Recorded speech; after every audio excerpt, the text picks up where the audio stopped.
officers responded to an investigation call at 1321 East Lancaster, which is a Union Gospel mission.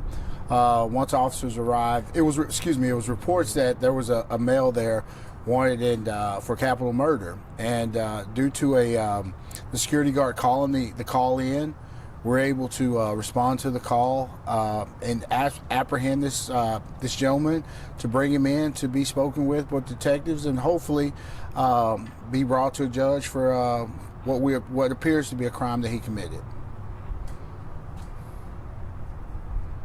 Okay, and can you kind of explain, how were you all aware of this man? Because, I mean, it seems like this blue alert came from Hall County Sheriff.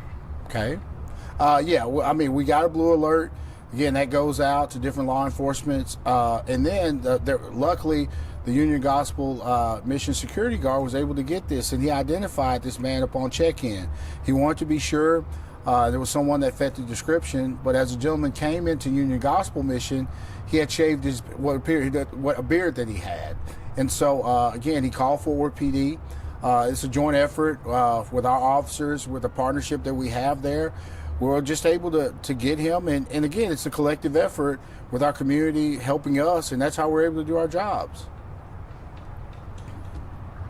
Great. And for those of us not in law enforcement, can you explain a little bit, what is a blue alert? No, stop.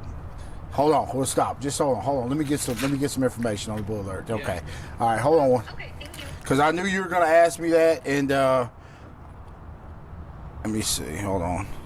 I want to be very...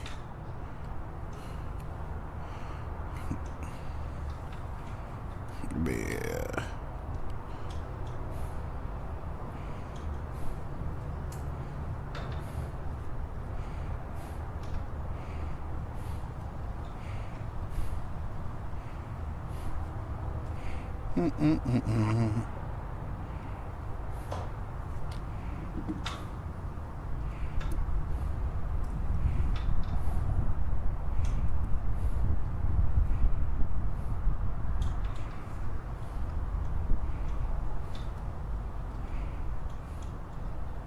Okay.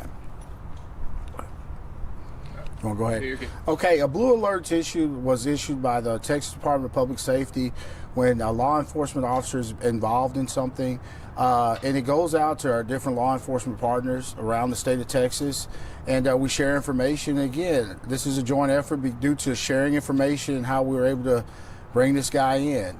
We have to work in partnership and in concert with our other partners.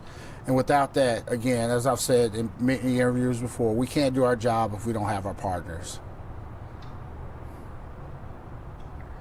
Yeah, and for you all to finally, give this closure, I know it happened in a different state, but, to be able, again, just to be a small part of this, be able to give that department closure and to hold someone accountable for hurting this officer, for you all, what does that mean to you that you're able to help them out and help out your brothers and sisters in blue? Again, we're all a family, no matter if they're with Forward PD, our surrounding areas, or our departments citywide or statewide. It helps us to, if we know that we can do something to help bring closure, to bring someone to justice for committing a crime, we're committed to do that. And I would hope if something were to happen, God forbid, here, that someone, if we had a fugitive out for justice, that we could also use our other partners to help. And I know they will. Again, for law enforcement, this is a hard job that we do every day. The men and women that do this job, to suit up, to give people safety, to build relationships, this is what helps us in our communities to build that trust. And again, thanks to the security guard that was working that day, to the officers that responded, and to everybody that was involved in this apprehension.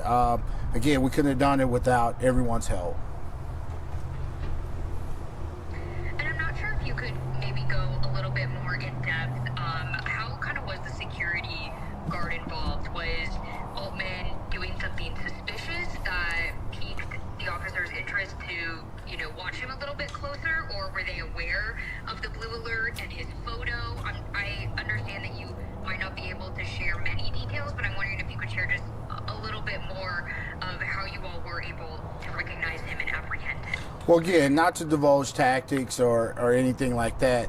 This gentleman noticed a photo of the gentleman, and then when people go into any of the shelters, that usually they have to check in, give a name, so that therefore people will know who's actually staying there, right? And by that, he was able to say, "Oh, this gentleman may be wanted for a crime in another city." So that's how we were able to apprehend him, and with a little bit more advanced help. But again, this is a joint effort, and we appreciate everybody. We appreciate the gentleman for doing this Union Gospel mission. And the one other thing we appreciate is it brings closure to the family, to the department. It also helps that we were able to get him without any incident. Officers apprehended him, pulled him out of Union Gospel mission, and he was taken to Tarrant County Jail soon thereafter. Okay, so now is kind of the next process, extradite him back to Hall County. Yes, that's going to be the next. That'll be the next step.